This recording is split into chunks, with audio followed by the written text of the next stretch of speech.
بسم الله والصلاة والسلام على رسول الله. مرحبا بكم معايا احباباتي وكل المتتبعين والمتتبعات، ان شاء الله تكونوا بصحة جيدة. اليوم ما كانش وصفة البنات، راح نشارك معكم تفصال وخياطة حجاب، يعني موديل رائع، تكون قصة في الوسط بالازرار في الصدر والذرعين، يعني خياطة تاعهم كي تلبسيهم يجيو رائعين، يعني يجيو بريستيج هكذا، يجيو باهيين في اللبسة. كما تعرفوني البنات انا فيديوهاتي كامل يعني مختصة في الطبخ، لكن هذا الفيديو هذا خصوصا نزول عن طلب وحدة مشتركة. يعني كنت جيت من البلاد في الشتاء اللي فات في جانفي، جبت معايا لوازم الخياطة وشاركتكم الفيديو تاع اللوازم اللي جبت معايا، وهذا اللوازم فيهم حوايج تاع الخياطة، وقلت يعني خيط حوايجي وحدي، حجاباتي، قشي، كل شيء. كتبت لي وحدة مشتركة قالت لي كي تفصلي حجاب يعني شاركينا. نقول لكم انا راني ماني خياطة ما والو، مجرد هواية ونخيط حوايجي بيدي فقط. كما كنتوا تشوفوا البنات، هنا راح نخيط لكم كما هذا الموديل هذا. وشن هي هذا الموديل هذا؟ فيه القصة والبلية هذه تبدا من الرقبة من فوق حتى تهبط اللوط تخلص، يعني خيطوها من فوق حتى اللوط، ونديروا لها هذا الازرار هذو. شوفوا كيفاش راهم الاكمام، الرقبة كيفاش راهي مخيطة. يعني اذا كان حبيتوا تستفادوا من هذا الحصة هذه تاع الخياطة، يعني تعودوا تخيطوا حجابكم بيديكم، يعني تبعوا للأخير وتبعوا كل الخطوات، وراني راح نشارككم بالتفصيل الممل. يعني هو أنا أصلا خيط غير بالعقل باش يخرج لي حجاب مليح، ونزيد نشارككم يعني بأدق التفاصيل. خليوا لي جيم واشتركوا في القناة هكذا بيوصلكم كل جديد من وصفاتي. شجعوني بزاف البنات في هذا الفيديو، واكتبوا لي في لي كومنتير واش رايكم في التفصيل والخياطة والشرح، ورايكم يهمني بزاف بزاف لي كومنتير. ما تنسوش البنات الجيم والكومنتير فضلا منكم.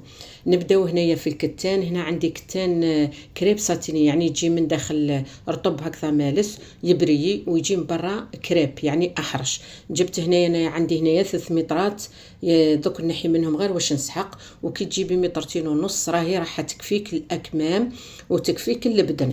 هنا راح نحي من الكتان 180 سنتيمتر، يعني راح ندير في الامامي، الطرف الامامي يجي 90 سنتيمتر، والطرف الخلفي يجي 90 سنتيمتر. يعني اللي تحب دير متر تنحي متر في الامام ومتر في الخلف، يعني مترتين. ونزيد نحي في نفس الوقت، نزيد ندير 8 سنتيمتر تاع هذيك البليه اللي نديروها في الوسط. يعني في الاجمالي نحيت متر و88 سنتيمتر. هذه بالنسبة للوحدة كي تكون كما نقولوا معمرة شوية. هذا الحجاب هذا راح نشاركه معكم مقاس 3XL، يعني اللي تكون لطيفة شوي. تنحي 80 سنتيمتر في الأمام و80 سنتيمتر في الخلف، راح يجيها مليح. يعني كنت نحي أكثر راح يجيها عريض بزاف وما يجيش باهي في اللبسة الحجاب. هنايا كما راكم تشوفوا البنات، كي يعود عندكم مترتين ونصف تاع الكتان فقط، تجيبي الكتان وتكسليه بالطول. يعني نبداو نحيو الذرعين قبل، يعني تكسلي الكتان تاعك على الطول، طبقيه على 2 وزيدي طبقيه على 4 وتكيلي 50 سنتيمتر، وتقصي تنحي الذرعين وتحطيهم جهه، وتوليك ساعه داك اللي قعد لك تفصلي به البدن. انا ليه فصلت هكذا؟ لانه عندي الكتان بزاف، يعني 3 مترات راح نفصل البدن ويقعد لي. لكن نتوما كي تعود مترتين ونصف ابداو في الذرعين نحيو 50 سنتيمتر كما قلت لكم، وباش توليو تفصلوا اللي قعدت لكم تفصلوا به البدن. كما كنتوا تشوفوا البنات انا طبقت الكتان وقعدت نقيس هكذا بالمتر، يعني الطول يعني اللي قلت لكم عليه اللي بغيت نحي بشوي بشوي بشوي، نكيل ونقص ونطبق، نكيل ونقص ونطبق حتى نقصوا كامل الطرف اللي بغيت نفصل به هذا الحجاب هذا كما راكم تشوفوا. هنا طبقت الكتان تاعي على 4 البنات، يعني كي نطبقوه كما راكم تشوفوا نقعدوا نسقموا فيه الحاشيه هذيك اللي كنا اللي راح نديرو في الحجاب يعني ماهيش محسوبه في البدن، يعني نطبقوها بهذه الطريقه.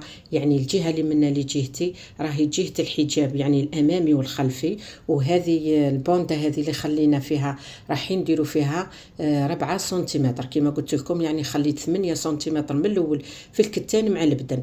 دوك نطبقنا بهذه الطريقه، نحكمو شوف لي زيبانجل، وكيلت خليت حتى سقمت الكتان، كيلت 4 سنتيمتر. يعني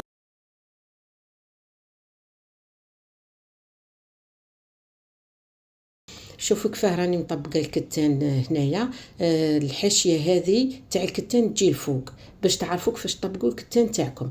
نعت لكم هنايا قد حبيت نحي الطول تاع هذه البليه، يعني حبيت نديرها تجيني تحت الصدر حتى الحزام، وانتم تحبي تخيطيها حتى اللوط كما راكم تشوفوا.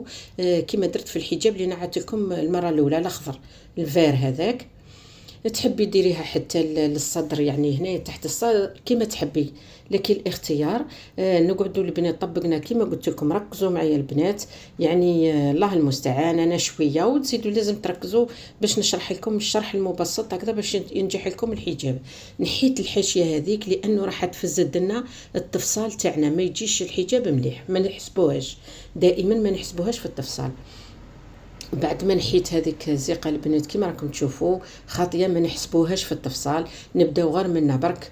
كما راكم تشوفوا درت 8 سنتيمتر في الرقبه، يعني نبداو هكذا في الرقبه ونهبط ب2 سنتيمتر ونوصل بيناتهم بهذه الطريقه هذه بالطباشير. ما على باليش يعني الطباشير راهي يبان لكم ولا ما يبانش، الله المستعان. تبعوا فقط الطريقه هكذا باش تعرفوا كيفاش تفصلوا حجابكم. دوك نوليو البنات الكتاف. شوفوا تجيبي المطره وديريها من العظمه تاع الكتف حتى العظمه تاع الكتف، مرورا على هذا العظم هذا اللي في الركبه، يعني قيسوه من اللورا. قد ما جاتك قد ما جا الطول طبقيه، تزيدي عليه 1 سنتيمتر تاع الخياطه وطبقي على 2 وتحطي هذاك هو الكتف. انا لقيت 41 سنتيمتر، دائما ندير 41 سنتيمتر، وزدت 1 سنتيمتر تاع الخياطه يعني 42. طبقت المتر على 2 وحطيتها كما كنتوا تشوفوا. من بعد وليت وين حطيت جاوني الكتاف هبط ب3 سنتيمتر. كي هبط ب3 سنتيمتر من بعد نحط المترة من بلاصه الكتاف حتى لبلاصه الرقبه ونطرسي. البنات لازم نطرسيو باش من بعد نعرفوا وين يمشي المقص. نوليو دوك نفصلوا الرقبه الاماميه. كما كنتوا تشوفوا هذيك وين حطيت 8 سنتيمتر ندير نعلم هكذا للرقبه الاماميه، ونهبط هنايا نهبط ب13 سنتيمتر، يعني اللي تكون الطايفه تهبط ب12 راهي كافيه. نديروا هذه الطريقه هذه البنات، يعني باش تجيك الرقبه يعني متحوفه وتجيك دايره مليح. نوصلوا بهذيك وين حطينا 13 سنتيمتر كما راكم تشوفوا حتى وين بلاصه الرقبه هكذا بهذه الطريقه. نطبقوا نديروا هذاك الطول تاع اللي كينا نطبقوه على 2 ونطرسيه في الوسط. نبدا هنايا نخرج ب3 سنتيمتر ونعلم هكذا، نبدا من فوق مرورا على 3 سنتيمتر هذيك هكذا حتى نوصلوا وين طرسينا 13 سنتيمتر تاع الرقبه. بهذه الطريقه البنات ان شاء الله تكون مفهومه. نقلب هذيك 4 سنتيمتر ونزيد نعلمها بهذه الطريقه كما راكم تشوفوا هكذا، نزيد نطرسي عليها هنايا. افهموا البنات، يعني نتمنى ان شاء الله يكون الشرح مبسط. خليوا لي في الكومنتير اسكو عرفت نشرح لكم ولا ما عرفتش. اول فيديو درته معكم هذا تاع تفصيل الحجاب، قلت نحطو وعلى الله ان شاء الله برك تفهموه. شوفوا البنات ومن بعد نوليو نديرو حردة الابط، يعني نهبطوا من الكتف حتى اللوط هذيك تاع الطابق. درت انايا هنايا 23 سنتيمتر، و تقدري ديري 24 سنتيمتر اللي تكون مليانه بزاف، واللي تكون شوي لطيفه دير 22 سنتيمتر فقط راهي كافيه. هبط من نحطوا المتره وين هبطنا ب3 سنتيمتر، يعني ما نحطوش في الحاشيه الفوقانيه، وين هبطنا ب3 سنتيمتر طيحنا الكتف كيما نقولوا. نهبطوا في الطابق هذاك حتى اللوط ونطراسيو باش يبان لنا. نوليو دوك لدورة الصدر، نجيبو الميطرة وندوروها على الصدر تاعنا وما نلظوهاش، خليوها شويه مرخوفه، قيس 2 صباع ولا 3، ومن بعد كي الرقم اللي عطاتولنا نطبقوه على 4، ودائما نزيدو الرقم اللي عطاتولنا عفوا نزيدو 1 سنتيمتر ونطبقو المتر على 4 ونحطوها هكذا من الحاشيه هذيك مرورا وين حبسنا تاع حردة الابط عفوا، وين حبس المتر نطراسيو، دائما نطراسيو البنات. ونولي نهبط هنايا وين حبس دورة الصدر، هنايا نحطو المتر نهبط ب 15 سنتيمتر كما راكم تشوفوا، نطراسيو هنايا هذه 15 سنتيمتر يعني تاع لاطاي ندخلو شويه ب1 سنتيمتر، دائما ندخلو ب1 سنتيمتر. شوفوا هنايا درت نكيلو قد ما لقينا هنايا، ندخلو هنايا ب1 سنتيمتر فقط، يعني باش يجيكم الحجاب يعني على لاطاي. كي تعود وحده لطيفه تقدر تدخل ب2 سنتيمتر باش يجيها الحجاب مليح. دائما نطراسيو نطراسي من وين لقيت القياس تاع دورة الصدر، نحط المتر هكذا حتى وين نهبط ب 15 سنتيمتر، نفس الشيء نطراسي هكذا باش يبان لنا البنات ونعرفوا وين نمشيو المقص. طبعا كي تعود وحده محترفه خياطه ما شاء الله، يعني ماهيش راح تطراسي ديريكت، راح تقص. هنايا وين درنا البنات، هنايا هذه الزاويه هذه تاع حردة الإبط، يعني كيه بطنا ودرنا دورة الصدر، يعني تجينا هذه الزاوية هذه تاع الطابق، يعني ندخلوا فيها نحطوا المتر على الحاشية وندخلوا ب3 سنتيمتر هكذا باش يجينا الحجاب مفصل، يجي لكم دائري ويجي باهي. نبدا من الحاشيه هذيك وين حبست دوره الصدر، نجيبوها هكذا مرورا على هذيك 3 سنتيمتر حتى نطلعوا شويه في النص تاع هبطه تاع حرده الابط بهذه الطريقه. ان شاء الله يكون الشرح مفهوم. سمحوا لي البنات برك الا كان ما عرفتش نوصل لكم الشرح، لانه يعني اول مره نشارك معكم فيديو كما هذا. دوك نوليو بعد ما فصلنا يعني الجزء العلوي كل التفاصيل، نوليو هنايا للطول نحطوا المتر على اخر اعلى مكان في الكتف كيما نقولوا حنايا، وين طرسينا الكتف توالى الرقبه نحطوا المتر ونديو الطول تاعنا، يعني كل وحده والطول تاعها. انا نحيت 1.45 ونطرسي هكذا في الوسط، ونجيب المقص ونقص. يعني اللي عندها لوحه كبيره دير اللوحه هكذا ديريكت على الكتان وتطرسي وتقص باش هكذا تجيك سهله. شتو البنات انا قصيت الطول يعني اللي حبيت. نوليو هنا شتو وين هبط ب 15 سنتيمتر، نحط المتر ثم ونديرها ديريكت حتى اللوط تخلص وين راح وين الطول تاع الحجاب بهذه الطريقه هذه. على ما اظن الصوره راهي واضحه عفوا. كي تعود عندكم متر عفوا تعود عندكم لوحه طويله ديروها باللوحه احسن من المتر. بعد ما ترسيت الطول اللي حبيت حتى اللوط، دوك نوليو نقصوا البنات. شوف ما نقصوش، شوفوا البنات نقصوا هذه الفوقانيه الرقبه تاع الخلف، هذه الرقبه الخلفيه كما راكم تشوفوا هنايا. نوليو للرقبه الاماميه بهذه الطريقه هذه البنات نقصوا، يعني لازم يكون مقص يعني شويه ماضي باه يساعدكم في القصه. كي نوصلوا للحاشيه هذه كما راكم تشوفوا نعت لكم ما تقصوش قد يعني ميلوا شويه المقص الفوق يجي شويه زايد باش من بعد هذه البليه هذه كي نخيطوها ما تجينيناش، كون نقصوها قد راح تجينينا وما تجيش مليحه في الخياطه. مفهوم البنات؟ ان شاء الله اكتبوا لي في الكومونتير باك لا كان فهمتوني في الشرح ما فهمتوش. ونقول لكم البنات توجور وحده مبتدئه لازم تدير بلي زيبانجل. نوليو دوك نفصلوا نبداو في نطيحوا الكتف، يعني نبداو من الرقبه ونتبعوا حتى وين درنا الكتف ونبداو ندوروا بهذه الطريقه هذه على الطابق. شوف كما راكم تشوفوا، ونوليو هنايا لا طاي كما نقولوا حنايا وين هبطنا ب 15 سنتيمتر ورحنا بالمتر حتى اللوط بهذه الطريقه هذه البنات. يعني كي تطرسيو راح تجيكم سهله. نهبط حتى اللوط. انايا العرض هذا كي قستو لقيت فيه حوالي 47 48 سنتيمتر، يعني اللي قعد لي في العرض تاع كما نقولوا حنايا تاع اللوط يعني تاع الحجاب. نقصوا البنات مسقم بهالطريقه هذه. هنايا اللوط كيما راكم تشوفوا هذيك الطبه اللي قعدت طلعت ب5 سنتيمتر، ليه؟ باش ما يجيناش الحجاب طايح منه من في الجناب. يعني كيلي 5 سنتيمتر وطراسي. وين حطيت المترا؟ من بعد البنات نجيب الطول الكلي تاع اللوط تاع العرض تاع الكتان، ونطبق المتر على زوج باش نعرفوا المنتصف، ونوليو نديرو هنا وين طلعنا ب5 سنتيمتر مرورا حتى نوصلوا للنص هكذا، ونطراسيو البنات باش كي نقصوا ما يجيناش الحجاب طايح منه من في الكتاف. بهالطريقه هذه نوزنوا فقط، نحيو الكتان زايد ونبدا هكذا نطراسي، عفوا نبدا نقص. شوفوا الحجاب يجي موزون، يعني ما شاء الله. يعني الخياطه والتفصيل ثاني فيها هندسه، فيها قياسات، فيها لازم بالسنتيمتر باش تخرج لنا اللبسه تاعنا يعني متحوفه وعلى كارها.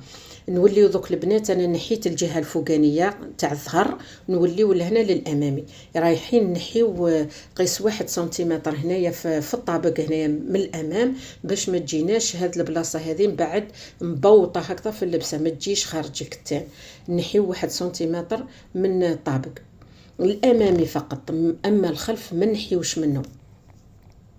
بهالطريقه البنات. وكي نعودو نقصو ما نقيسوش الفوق، لازم نبداو نهبطوا شويه اللوط ونبداو نقصو كيما راكم تشوفوا هكذا، وما نفوتوش اللي هي حاجه خفيفه هنايا في الجهه الاماميه تاع الكتف. بهالطريقه هذه وحده مبتدئه البنات، يعني اللي تخافي تملص لها الكتان وما يجيهاش قد كثروا لي زيبانجل هكذا باش ما يتملصش الكتان وتجيكم التفصال تاعكم قد يعني بالقيس.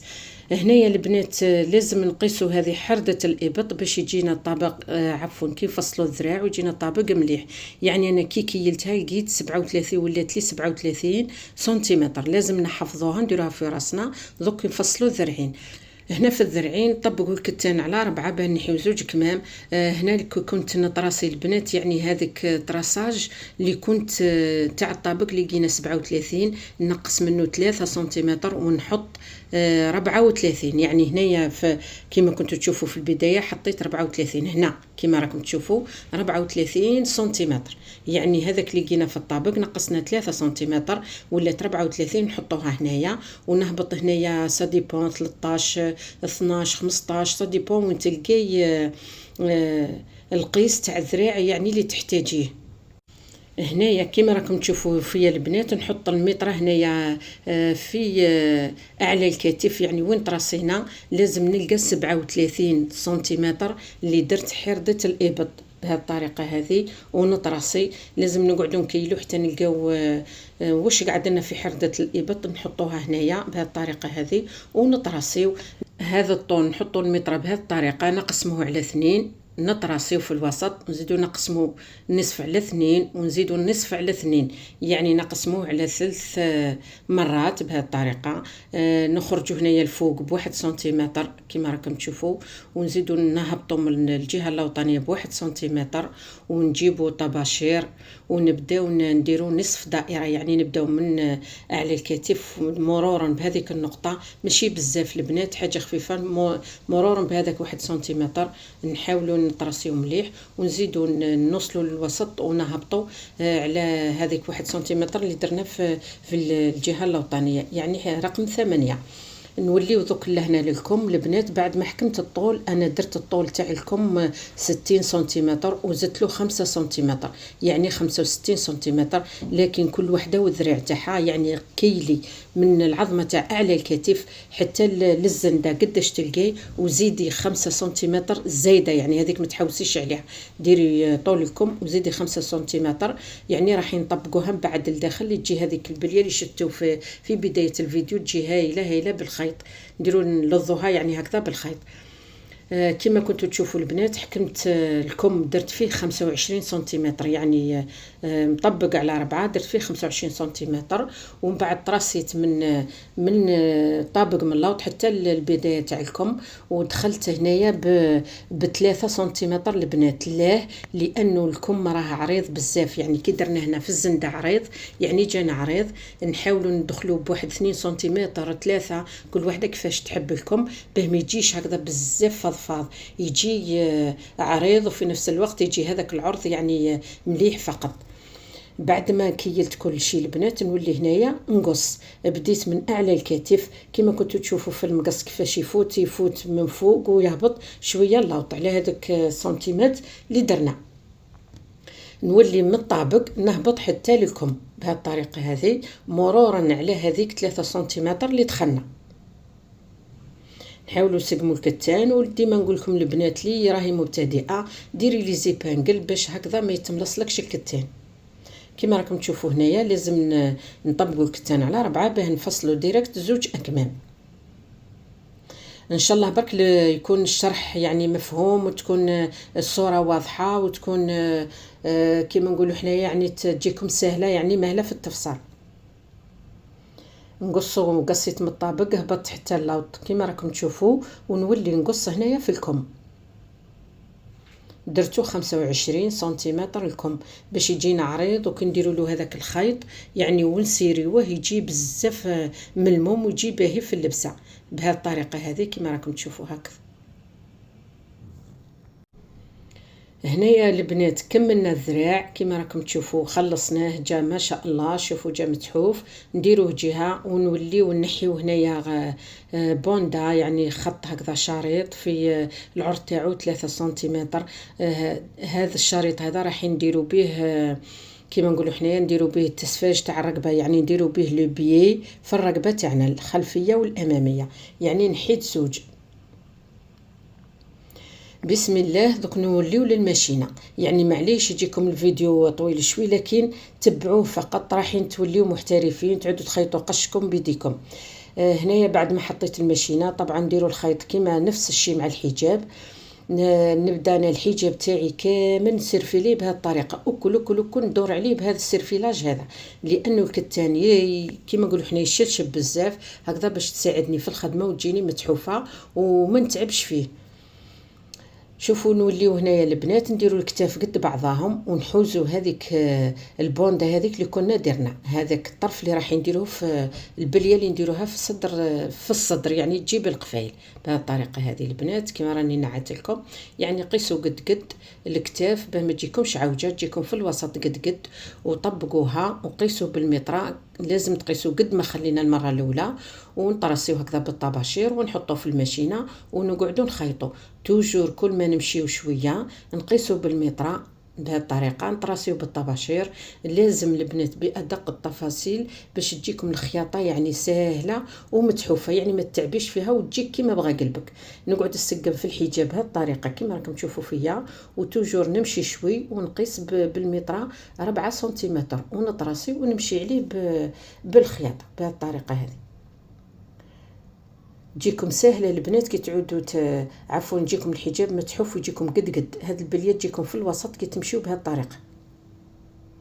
من بعد انا وليت كي خيط شويه وين حبست، ومن بعد وليت كيلت الطول يعني من الرقبه حتى تحت الصدر بهذه الطريقه، يعني نحيت 30 35 نحي قد ما حبيتي. انا حبيته تحت الصدر شويه فقط، درت له 30 سنتيمتر، وانتي كيما حبيتي نكمل نخيط البنات حتى وين نوصل وين علمت 30 سنتيمتر بهذه الطريقه هذه. ومن بعد كيما راكم تشوفوا ندير بوان داري هذه اللي نروحوا ونجيو بالخياطه باش هكذا ما تتحللناش من بعد هذا البليه.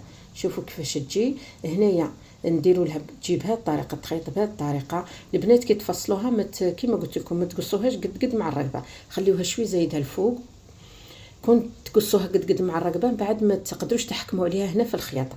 ندير نطبقوا بهذه الطريقه ونطبقوا قد تجي يعني الحاشيه منا وحاشيه من هي يجيو قد بعضهم. نحط الرجل تاع الماشينه هنايا، ندير بوان داري يعني نخيط الروح ونجي باش ما تتملصناش بهذه الطريقه. ان شاء الله برك يكون الشرح مفهوم البنات. اول مره نشارك معكم فيديو كيما هذا، راني خايفه لك ما نوصل لكمش المعلومه. كتبوا لي في لي كومونتير هكذا كيفاش جاتكم التفصيل، كيفاش جاتكم الخياطه، كيفاش جاكم الشرح اللي راني نشرح. اسكو وحده محترفه ولا واش تقولوا فيا؟ خيطته بهذه الطريقه، نحكموه بالخياطه الفوق كما كنتوا تشوفوا. دوك نوليو نديروا هذاك الشريط نحطوا الحاشيه على الحاشيه بهذه الطريقه، نوليو نغلفوا هذه الداخليه يعني نديروها كيما لو بيي، لانه من بعد راح من فوق، من بعد راح نطبقوا هذا البيي يخرج لبرا يعني للحجاب، يعني الجهه البرانيه لازم نحاولوا نشوفوا كيفاه لازم الكتان يجي زي بعضه. نقعد ندير بهذه الطريقه هكذا ونمشي كيما نقولوا نحط رجل يعني جيست على الحاشيه هكذا، ماشي الحاشيه البنات نحطوا وين ما نخيطوا مليح وين ما يتملصناش، ما تتملصش الخياطه تاعنا يعني ياكم على بالكم. نمشي بهذه الطريقه هذه حتى نخلص كامل هذا الشريط هذا على الطول تاع الرقبه. هنايا نحيت الشريط الزائد ونبدا ندير بهذه الطريقه هنايا البنات، باش من بعد كي نقلبوا هذا البيي ما يجيناش مشبوح، يعني يجي مرخوف ويجينا متحوف، يعني ما يجيش من الرقبه مضغوطه. نطبقوه كيما راكم تشوفوا. شوفوا نحاول نشرح لكم بطريقه يعني جد بسيطه وجد دقيقه.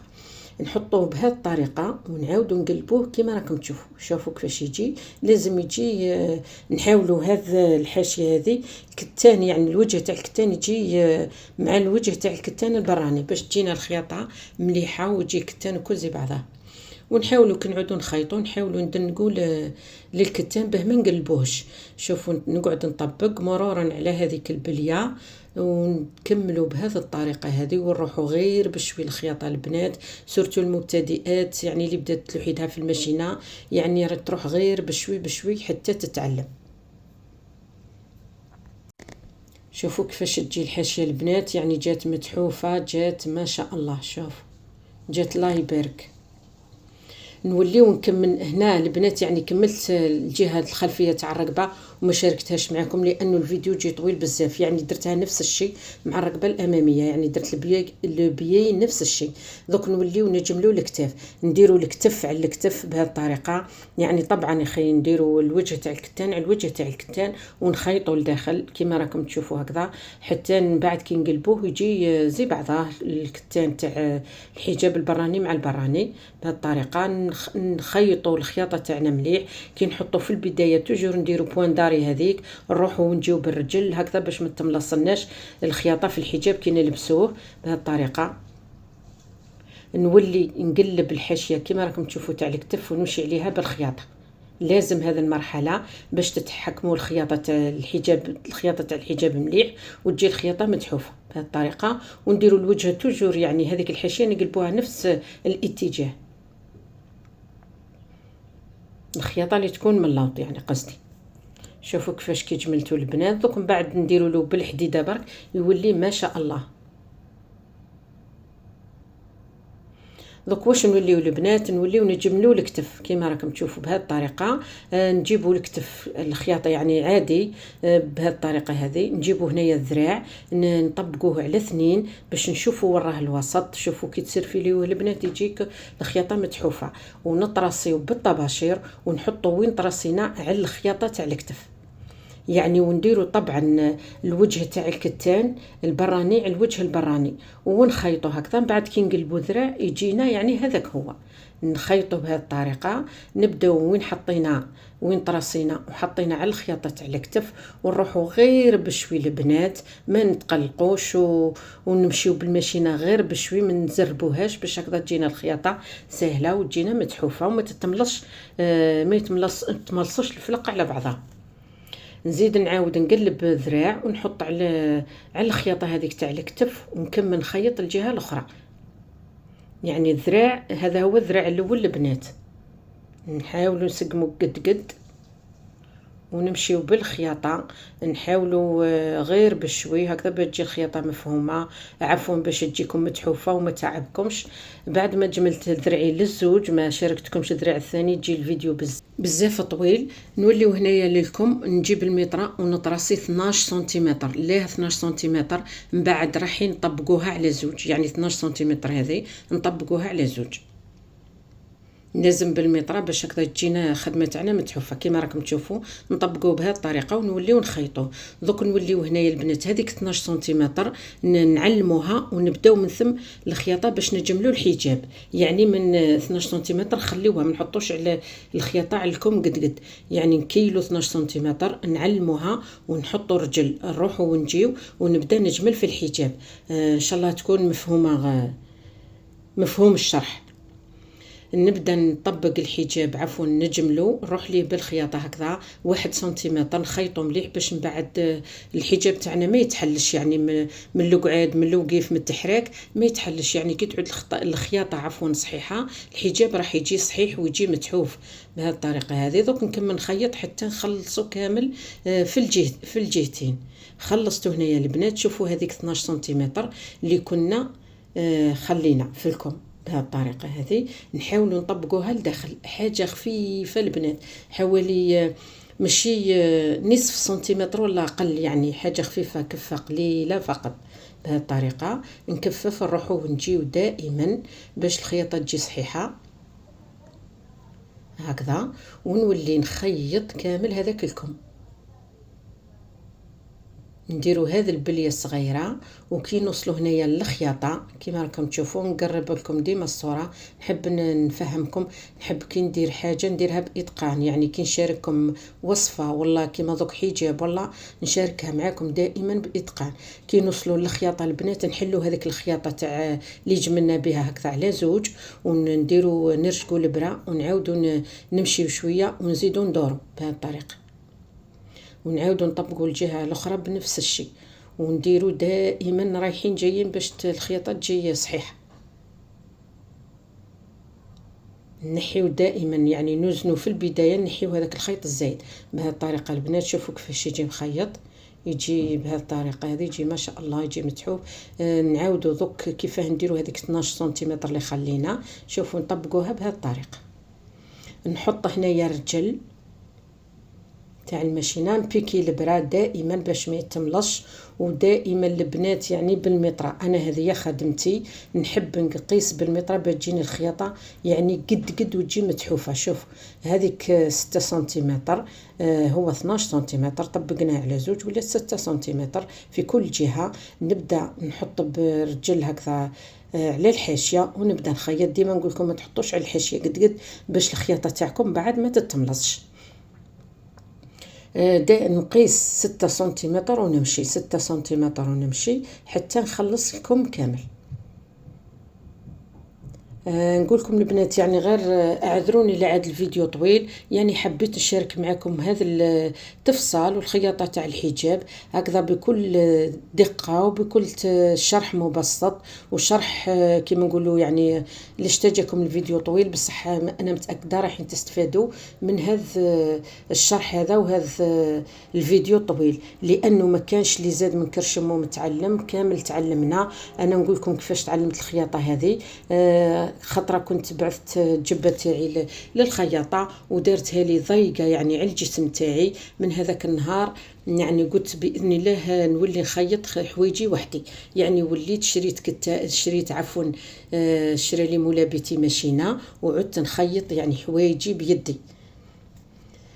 نولي ذوك لكم البنات هنايا بعد ما خلصتوا المره الاولى نولي المره الثانيه. شوفوا ندير حوالي 1 سنتيمتر ونطراسي 1 سنتيمتر ونطراسي نزيد نخيط يعني في كما راكم تشوفوا هكذا 1 سنتيمتر وندخلوا هذاك الخيط اللي نسيريو به الاكمام. شوفوا توجور انا بالطباشير المتر هكذا بتخرج لي خدمه زينه ومتحوفه. خيطت لكم هذا ونكمل لكم الدوزيام بنفس الشيء البنات. يعني كي تستعملوا المطره والطباشير راح يجي يخرج لكم روعه يعني ما كما نقولوا ما كانش يعني المطره عمرها ما تخيب. كي نخلص لكم هذا الاول نزيد نخيط لكم الدوزيام، يعني ما شاركتوش معكم لانه الفيديو جي طويل بزاف. تعبت في هذا لا فيديو لانه ماهوش اختصاصي، يعني التفصال والخياطه. ما تساونيش فقط بالجام والاشتراك. كيما نقولوا حنايا رايكم يهمني بزاف بزاف في لي كومونتير، كيفاش جاكم الفيديو، كيفاش جاكم الشرح والتفصال والخياطه، وكيفاه خرج الحجاب. هنايا جبت الكتان اللي تبقى لي، نحيت منه شريط فيه 3 سنتيمتر والطول تاعو يكون 80 سنتيمتر. يعني هذا الشريط هذا اللي رايحين نديرو به الخيط هذاك اللي ندكوه في الكم ونسيريو به هذه الطريقه. بعد ما خيطتوا البنات وخيطوهم مليح باه ما يتحللكمش، ما ديروش على الحاشيه. انا بعد ما خيطتو زدت درت له السيرفيلاج على الحاشيه، يعني كامل لميته. ونجيب ما سكرتش منه يعني نجيب المساك ونديرو ندخل به هكذا من الحاشيه ونقعد بهذه الطريقه هذه. المهم كامل نعرفوا كيف نديرو نقلبوا هذا الخيط هذا. قلبته بهذه الطريقه وزدت حددته البنات. لازم الحواشي هذو منه من اللي خليناهم ماشي مجمولين نعاودوا نعقبوا عليهم هكذا الماشينه رايحين جايين حتى نحكموهم مليح ونوزنوهم، نحيو لهم هذاك كيما نقولوا حنايا هذاك الزايد بهذه الطريقه هذه باش يجيونا متحوفين وما يجيش هكذا شلاش بهذوك الخيوط طايحين بهذه الطريقه. ونزيد نخيط على الجهه الاخرى. انا بعد ما كملته البنات حددته باش يجي الشريط يعني مكسل كيما نقولوا حنا، يجي مليح ويدخل بكل سهوله في هذه الحاشيه هذه. نجيب الشريط هذاك ندير له المساك ونقعد ندخل فيه في هذيك الحاشيه اللي خلينا تاع واحد سنتيمتر ولا 1.5. بهذه الطريقه شوفوا كي دخلت الخيط هذاك الشريط هذاك كيفاش جالكم جام ما شاء الله. شوفوا جاي يهبل. نكمل لكم الاخر بنفس الطريقه. ما شاركتوش معكم لانه الفيديو جي طويل كما قلت لكم. دوك نوليو للكفه البنات. بعد كي تخلصي حجابك يعني قيسيه اسكو طويل اسكو قد يعني ما تبدايش تكفي ولا تقصي بلا ما تقيسي. زدت قصت حجابي لقيته طويل شويه. انايا الكفه تاعي ما نطبقهاش على 2 ولا 3 لانه ما نحبش الحجاب بزاف ثقيل من اللوط والحاشيه تجي عريضه. درتو كوبيتو قد يعني على وسمو. زدت 1 سنتيمتر. هذاك 1 سنتيمتر ندير له السيرفيلاج ونقلب الكفه تاعي تجيني ساهله البنات. يعني توجور كفوا حجابكم بهذيك الطريقه، ديروه قدكم زيدوا له 1 سنتيمتر، ديروا السيرفيلاج وقلبوه مره واحده تجيكم ساهل ما شاء الله. واش رايكم البنات في الحجاب؟ قولوا لي رايكم في لي كومونتير، يعني يهمني بزاف. دعموني بالجام فضلا منكم لانه تعبت بزاف في المونتاج تاع هذا الفيديو اكثر من اللي تعبت في التفصيل والخياطه. يعني المونتاج جاني واعر بزاف لانه اول مره نشارك معكم فيديو كيما هذا. مولفه ندير معكم فيديوهات تاع الطبخ يعني جوني سهلين، هذا اول مره فيديو جديد جاني شوي واعر في المونتاج. ما تنسونيش بالدعم ورايكم يهمني بزاف في لي كومونتير كيفاش جاتكم الخياطه والتفصال. واش رايكم البنات؟ قولوا لي رايكم في الكومنتار. يهمني بزاف تدعموني بالجام بعد ما جيت المونطي هذا الفيديو. يعني كيما نقولوا حنايا عقبت عليه الحديده كامل في الخياطه باه ما يجيش يجي متحوف في اللبسه وفي نفس الوقت ما جاش عريض بزاف ما جاش ضيق بزاف. لازم نلبسوا حجاب شرعي ما يبينش الجسم تاعنا. ربي اللي قال هكذا. ان شاء الله بسبتي انا تعودوا خيطوا حجاباتكم وجباب تاعكم فقط. لا بغيتوا نشارك معكم خياطه تاع جباب تاع الاعراس ولا بنوارات اكتبوا لي في لي كومونتير. استودعكم الله الذي لا تضيع ودائعه.